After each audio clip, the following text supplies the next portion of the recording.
Funny story. I actually used to be insecure about my height, and what I do to make myself feel better sometimes is I'd Google people I looked up to, trying to find someone. If I felt like you're just not enough, too short, too shy, too different, you're not alone, and that might just be your superpower. Hi everyone, I'm Adil, and today we're diving deep into how your biggest insecurities can become your strongest advantages. Because the people who rise, they don't avoid their flaws, they master them.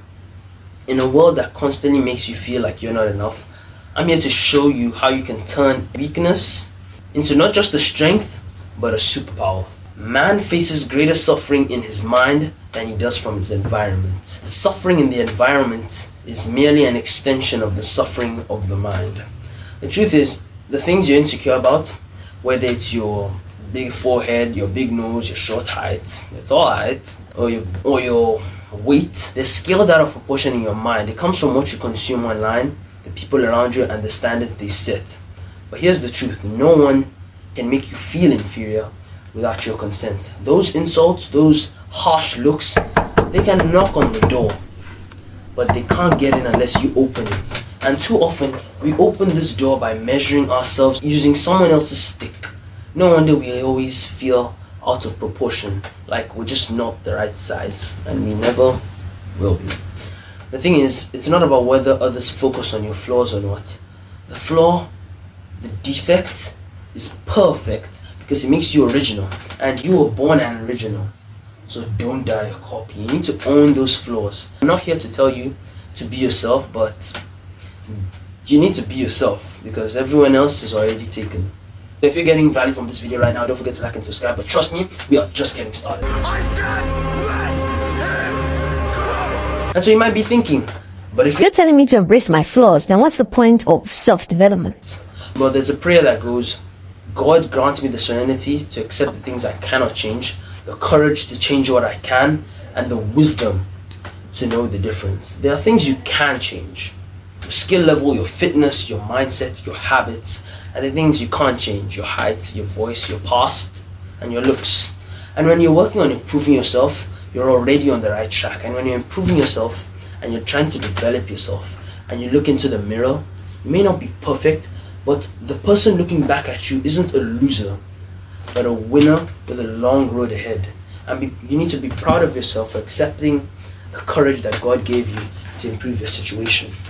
Now, did you know that the shortest NBA player in history wasn't 5'8", he wasn't 5'6", he was just 5'3"? Imagine that. At 5'3", he played in a league where the average height was 6'7", and yet Muggsy Bogues, that was his name, he just didn't care. Instead of trying to grow taller, he trained harder, he thought quicker, he moved faster. He became the shortest NBA player ever in history, ever.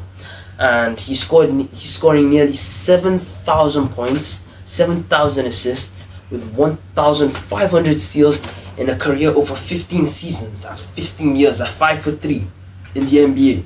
And he used his flow to bring something unique to the game: speed, agility, surprise. And still now, people are inspired by what Muggsy did. He set the stage for the future generation of basketball players he broke the stereotype. That's what he did. He broke the stereotype. But if Uncle Muggsy spent his time wishing he could grow taller instead of working on what he could control, you wouldn't even know his name.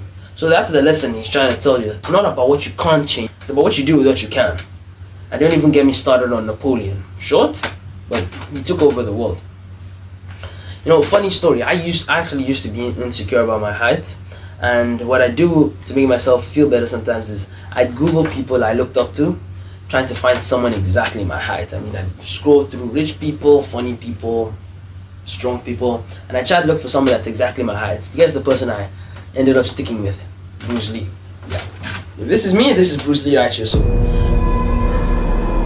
with the exact same height. But over time, I thought, perhaps it's time to stop looking to others for inspiration and become the person that others can look to for inspiration. And that's the biggest superpower you can get from having a flaw. With that flaw, you can inspire other people to then go after their goals and their dreams despite the flaws that you share with them, right? Your mess is your message.